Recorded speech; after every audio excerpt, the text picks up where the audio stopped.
Bonjour les premiers STMG, alors nous sommes là aujourd'hui pour pouvoir traiter des exercices sur proportion, évolution et ces exercices de 12 à 17. Mais avant de commencer, on va prendre 5 petites secondes pour pouvoir faire un petit rappel de cours.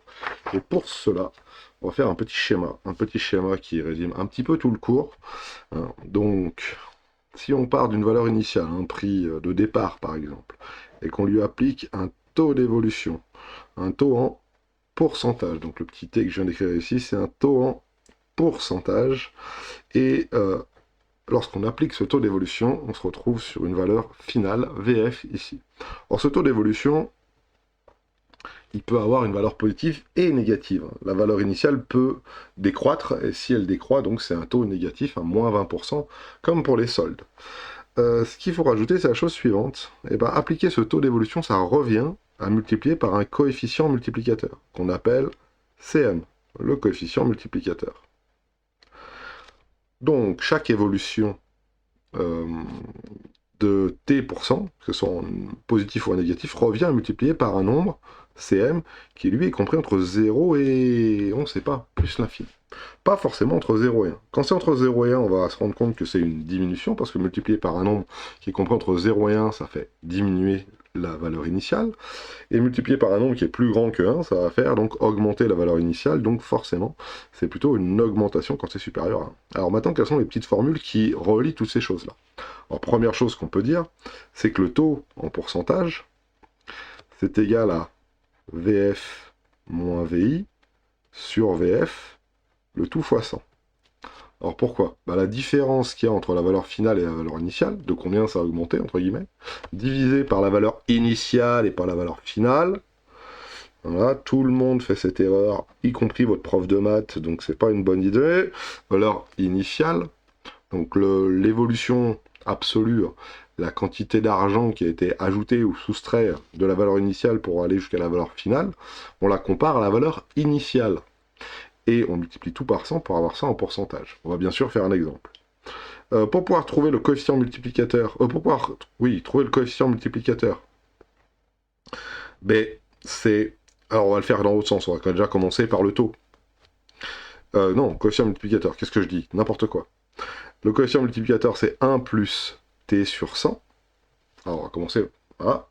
Donc, ça veut dire que si j'ai un taux de 20%, c'est comme multiplié par 1,2.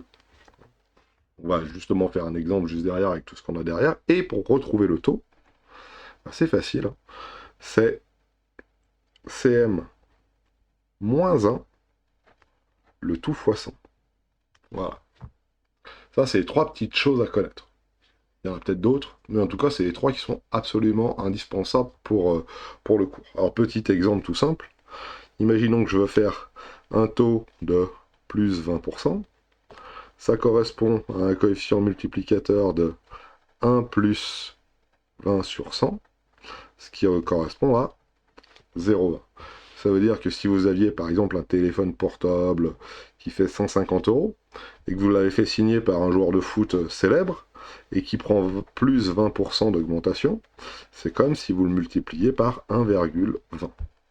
Alors, moi qui suis un petit peu malin, je sais que ça doit faire, à mon avis, 180, parce que multiplier par 1,20, c'est assez facile. Alors, regardons un petit peu si je ne me suis pas trompé, parce que ça se trouve, je me suis trompé. 150 fois 1,2, il me semble que ça fait 180. Voilà. Donc, on a bien VI qui est 150, ça c'est moi qui vous l'ai donné. On peut trouver VF assez facilement. Et avec ce petit schéma, on peut tout faire. Alors, si je vous donne VF, vous pouvez me trouver VI en divisant, par exemple. Si je vous donne VI et VF, vous pouvez trouver le taux qui est au milieu, etc., etc., etc. Tout se trouve assez facilement. On peut même faire un autre exemple, si on veut, avant de commencer les exercices. Par exemple, vous aviez votre téléphone qui était à 250 €. On vous l'a soldé à 210 €. Combien ça fait en taux? Et combien ça fait en coefficient multiplicateur? Alors, pour trouver le coefficient multiplicateur, c'est assez simple. On sait que VI fois le coefficient, ça fait ça, donc il faudrait faire 210 divisé par 250, mais là on a VI et VF. Donc si on a VI et VF, on peut directement trouver le taux ici avec cette petite formule ici. Donc on va essayer. VF c'est 210 moins 250, le tout sur, attention, valeur initiale ici, 250. Et ça c'est le taux. Alors là, je ne l'ai pas mis en pourcentage parce qu'il faut faire x 100. Et si là, je fais le petit dessin, ça fait... alors, attention à la calculatrice. Hein. Si je tape 210 moins 250, le tout divisé par 250, et ben ça va me faire 209. Pourquoi? Parce que la calculette, elle me fait d'abord la division. Sauf que moi, c'est pas ce que je veux.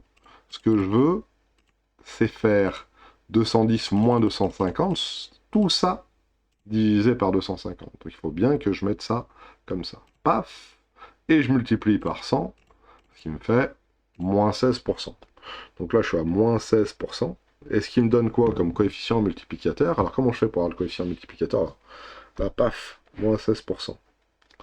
Et là, comment je fais pour avoir le coefficient multiplicateur? Ici, hein, 1 plus t sur 100. Donc il faut que j'ajoute 1 à ce truc-là. Voilà. Alors, non, il faut d'abord je le divise par 100, excusez-moi. Ça, c'est le taux divisé par 100 plus 1. Voilà. Et ça fait 0,84. Voilà. Donc les trucs à bien connaître, c'est ça. Ces trois petites formules qui sont là, c'est déjà pas mal. Alors ces deux-là, on peut les retrouver assez facilement. Pour ces deux-là, moi j'ai un truc et astuce. Vous pouvez le prendre, vous pouvez pas le prendre, faites comme vous voulez. Mettez un petit t ici à gauche, mettez un petit cm à droite. Ok. Et puis, comment on fait pour avoir cm? Ben, on divise par 100 et on ajoute 1. Voilà. Donc je divise par 100, j'ajoute 1. Alors c'est écrit petit, hein, mais c'est un petit truc et astuce qu'on se met dans la tête. Et si j'ai le coefficient multiplicateur et que je veux le taux, bah, j'ai juste à faire le trajet inverse. Le trajet inverse, c'est faire moins 1. Si j'ai fait plus 1 ici, je fais moins 1 ici. Et ici, je fais fois 100. Voilà. C'est le petit truc qu'on peut se garder dans la tête pour pouvoir se souvenir ces deux-là. Donc c'est parti, 12 à 17. Exercice 12. Alors... c'est simple, on va le modéliser comme notre petit schéma qui est là. Pareil, la même. Un appartement a été loué 400 € par mois. Suite à un changement de locataire, le loyer s'élève à présent à 440 €. Et bien alors, la valeur initiale, c'était 400 €. La valeur finale, c'est 440. Il y a une augmentation. Cette augmentation, nous, on aimerait savoir quel taux c'est. Alors si c'est une augmentation, je peux déjà mettre un plus 10%. Voilà, parce qu'on sait que ça va être une augmentation. Et, hop là, et il va avoir un certain coefficient multiplicateur. Alors pour le coup, on vous demande simplement le pourcentage d'augmentation, donc t%. Donc ici, c'est même pas intéressant. Par contre, on peut calculer assez facilement t. T en pourcentage, c'est donc VF moins VI, le tout divisé par VI. Attention à ne pas vous tromper, c'est bien VI, hein, je ne me suis pas trompé ici. Hein. VF moins VI divisé par VI, le tout fois 100. Et donc au final, 440 moins 400, le tout divisé par 400. Et là, si je le veux en pourcentage, j'ai bien sûr oublié de multiplier par 100. Voilà, donc on n'oublie pas de multiplier par 100 si je le veux en pourcentage. Et on y va, 440 moins 400, ça fait 40. 40 divisé par 400, le tout fois 100, bah, pas très difficile, hein. Il y a plein de choses qui s'enlèvent. Il reste plus 10%. Et voilà, pour le premier, assez simple, plus 10%. Pour le 13, et tout le reste, ça doit être pareil, donc on va bien voir ce que ça dit. Pour le 13, ici, voilà, et ici, lors des soldes, une enseigne affiche un tableau qui récapitule le prix d'origine, donc VI, valeur initiale, des produits ainsi que le prix de remise déduite selon la couleur de la pastille collée sur l'étiquette du produit. En voici un extrait. Prix d'origine, pastille rose, 33,75 €, donc ouais, et pastille rouge, 27 €. Donc ça va être le prix remise déduite, c'est-à-dire le prix soldé, lorsqu'on a ce qu'on va payer vu qu'il y a des soldes. Donc c'est parti, on y va. Le prix initial pour les pastilles jaunes, bah c'est ça, hein. Quel pourcentage de réduction correspond à la pastille jaune et pastille rouge? Pastille jaune. Pastille jaune, valeur initiale 45 €, valeur finale 33,75 €. Allez, et donc ici, j'ai bien cette fois-ci donc une baisse, donc moins t% ou moins t% d'augmentation, mais là on sait que t sera négatif. Et c'est parti, donc T en pourcentage, et cette fois-ci on essaye de ne pas se tromper. VF moins VI divisé par VI, le tout fois 100 vu que c'est en pourcentage. Et on y va pour le reste. Alors VF 33,75 moins VI 45, le tout divisé par 45, le tout fois 100. Alors là, par contre, on va essayer de le faire à la calculette sans se tromper, donc je n'oublie pas les parenthèses. 33,75 moins 45, je ferme, divisé par 45, je valide, je multiplie tout par 100, et ça fait moins 25. Moins 25% de réduction. Donc, pastille jaune, moins 25% de réduction. On est bon. Pastille verte. Oula, pas doucement. Pastille verte. Prix de départ, bah, toujours 45 €. Cette fois-ci, la réduction qui est beaucoup plus importante, elle va jusqu'à 27 €. Donc pareil, hein, il va avoir un taux d'évolution du prix. Et de la même manière, ça correspond à un coefficient multiplicateur. Alors, ici, qu'on ne demande pas, je le mets, mais on ne le demande pas. Donc le taux d'évolution en pourcentage, ça va être donc ici valeur initiale moins valeur finale moins valeur initiale, le tout sur valeur initiale, le tout fois 100. Attention à ne pas vous tromper, ça et ça, hein, pas oublier. Valeur finale 27, valeur initiale 45, valeur initiale 45, le tout fois 100. Donc il faut faire exactement le même calcul que ce que j'ai fait juste avant. Donc on va faire comme ça, regardez, tac, tac. Au lieu de 37,575, il va falloir que je mette 27. 27. Moins 45, forcément, j'ai bouffé la parenthèse. 27 moins 45 sur 45, ce qui fait moins 0,4 fois 100. Vous commencez à vous en douter, ça va faire moins 40%. Moins 40% de réduction. Donc la pastille verte,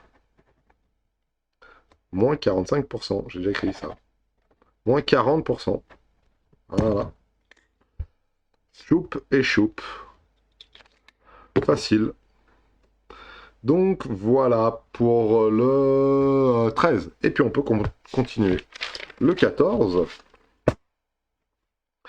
En copier et compléter les phrases suivantes. Augmenter une quantité de 40% signifie multiplier cette quantité par. Alors pareil, petit dessin qui va bien. 40% d'augmentation, donc VI, plus 40%. VF. Est-ce qu'on vous demande VI ou VF? Est-ce qu'on vous demande une valeur initiale ou une valeur finale? Non. On nous demande simplement par combien est-ce que c'est multiplié. Donc on nous demande le coefficient multiplicateur. Et ce coefficient multiplicateur, c'est 1 plus t sur 100. Et donc dans notre cas, ça fait 1 plus 40%. Ce qui fait au final 1,4. Comme ça. Donc augmenter de 40% fois 1,4.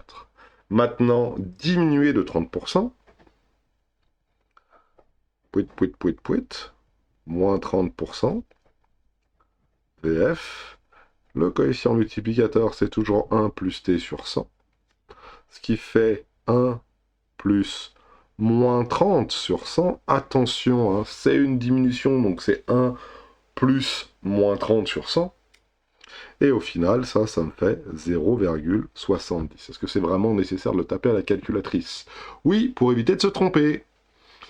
1 plus moins 30 sur 100.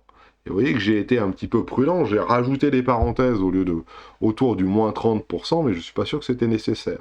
Mais c'est pour bien vous montrer que ça, c'est ma fraction, moins 30 sur 100, là, et que j'ajoute 1.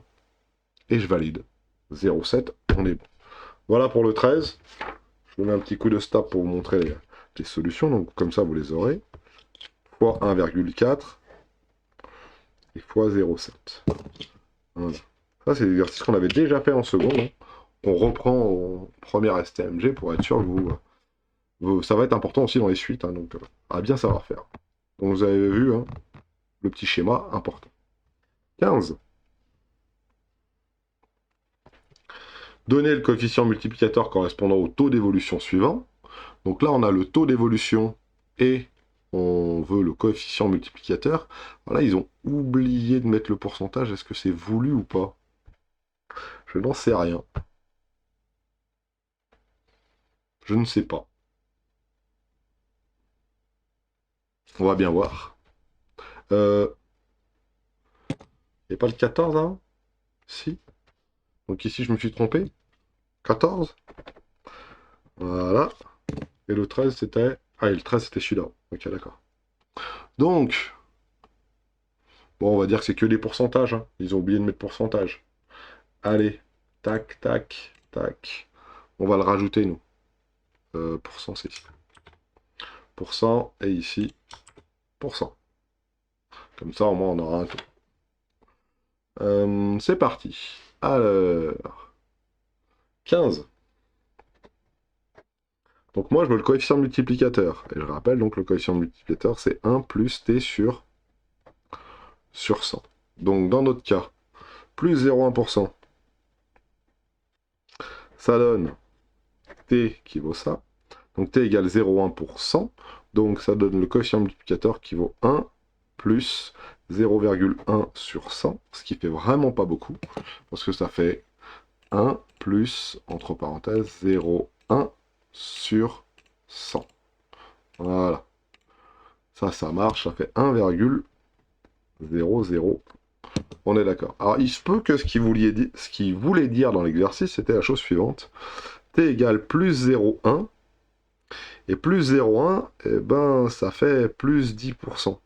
Voilà. C'est peut-être ce qu'il voulait dire. Parce que le pourcentage qu'il y avait là, ça veut dire divisé par 100.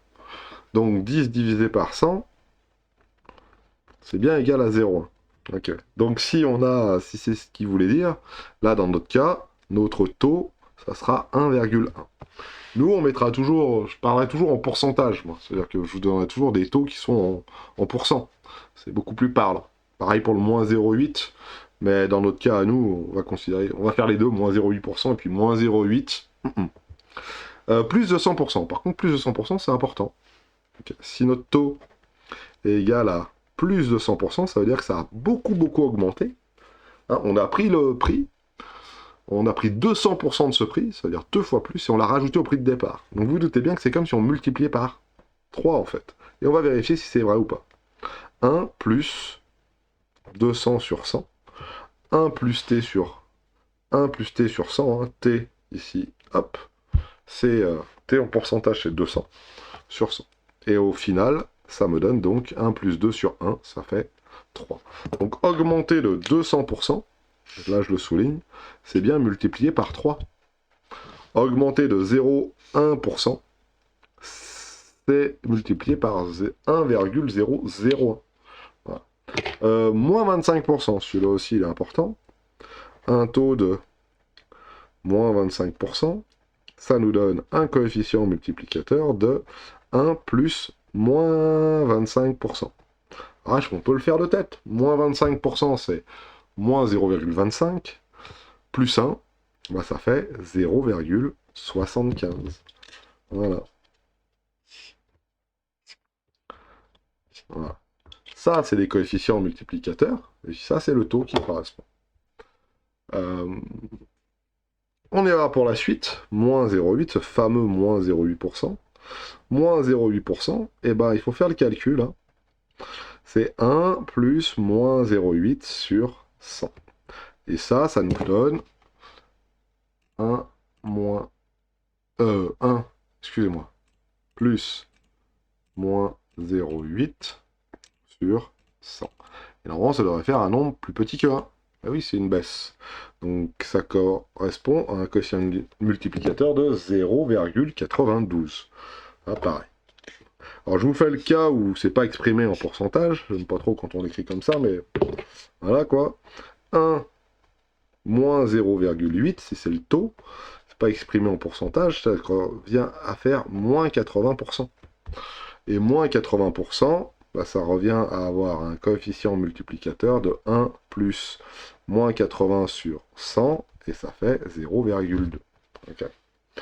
Donc voilà. Alors je ne les ai pas soulignés ceux-là parce que j'aime pas trop quand on écrit les taux sans les pourcentages. Je préfère qu'on écrive les pourcentages.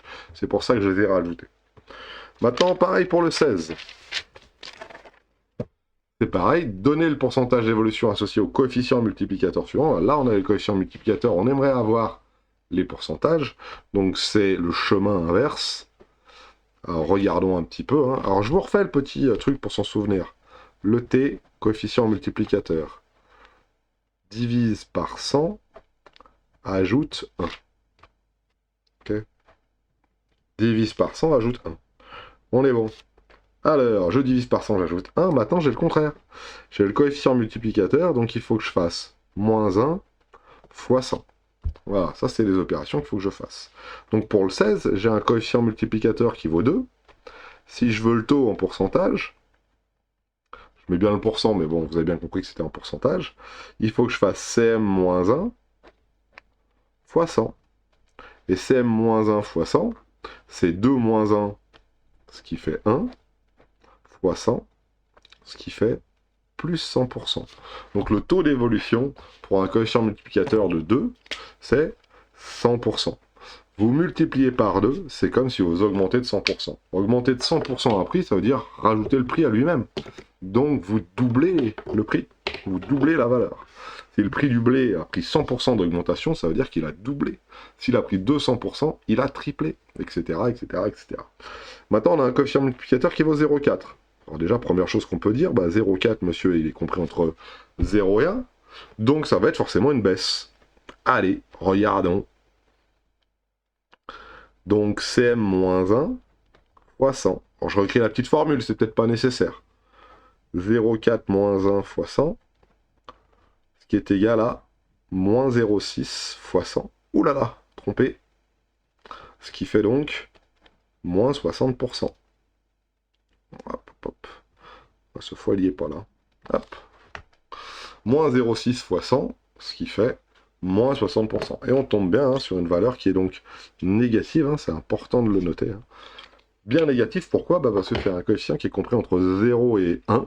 Donc, on va faire diminuer la valeur initiale pour arriver jusqu'à la valeur finale. Donc, c'est bien une diminution, un taux négatif. 1,06, et on y va, vous avez commencé à comprendre le principe. Alors, attention, on pourrait croire que ça fait 60%, mais pas du tout, en fait. 1,06 moins 1 fois 100, ce qui fait 6% d'augmentation, voire même plus 6% d'augmentation. Donc au final, ça nous donne, voilà, tac, coefficient de 1,06, ce qui fait 6. De toute façon, quand vous avez un coefficient multiplicateur qui fait 1, quelque chose, c'est facile, vous voyez automatiquement ici, là, le pourcentage d'augmentation. 6. Attention, si c'est 1. Si c'est un 0, il faut faire... il faut regarder le complément à 1, entre guillemets. C'est aussi une autre manière de voir. Et le dernier, 0,72, oui, c'est pas 72% d'augmentation. Voilà. Mais ça va plutôt être 18, parce que 72 plus 18, ça fait 100. Donc ça va plutôt être moins 18. Mais on va vérifier quand même. Essayons. Le taux en pourcentage, ça fait 0,72 moins 1. Donc vous voyez le complément A, fois 100. Et ça fait à la calculette moins 18%. Alors vérifions quand même. Parce que quand même, on peut peut-être se tromper. Mais je pense pas quand même.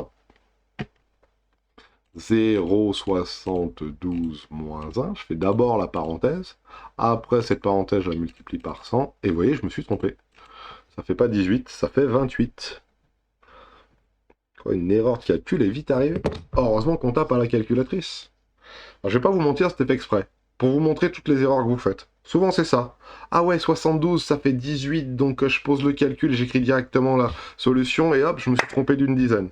Un petit coup de calculette, ça coûte rien, et comme ça, au moins, ça vous sécurise. Même si les profs de maths n'aiment pas trop voir tout le monde jouer avec sa calculatrice, au moins, comme ça, vous avez de quoi voir venir.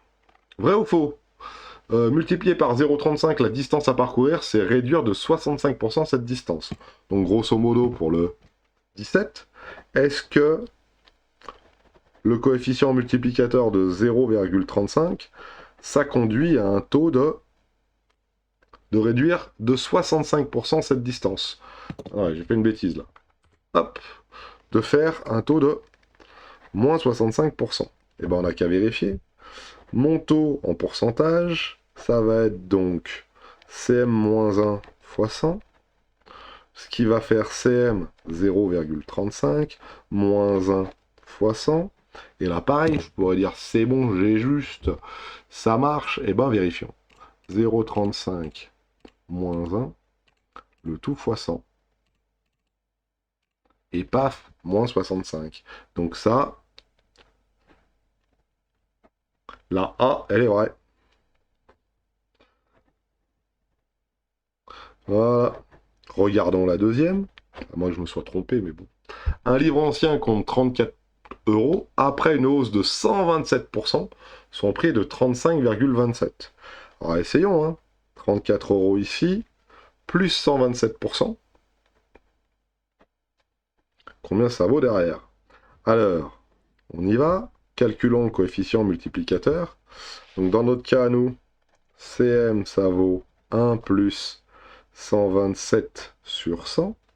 Ce qui fait... Alors 127 sur 100, ça fait 2,27 plus 1... 1,27 plus 1, 2,27. Donc notre coefficient multiplicateur ici, c'est 2,27. Est-ce que 34 fois 2,27, ça fait 35 et les brouettes? Non, ça fait 77. Qu'est-ce qu'il a fait, lui? Je pense qu'il a fait 34 plus 2,27. Là, ça fait 36. Même pas, vous voyez, il s'est trompé, je sais pas ce qu'il a fait. Ah si, il a rajouté 1,27 au bazar. Il s'est trompé. Il a juste rajouté 1,27.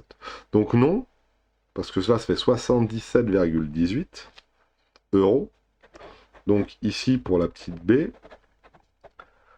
c'est faux. J'ai bien mon coefficient multiplicateur qui devrait être là, qui fait 2,27.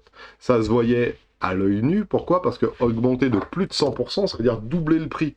Et là, le prix, il est de 35 euros ici, pour de l'autre côté 37. Donc, il y a bien, bon, de l'autre côté 34. Donc, il n'a pas doublé le prix. Donc, il y a bien eu un petit souci. Voilà pour l'exercice de 12 à 17. On se retrouve pour la suite des exercices.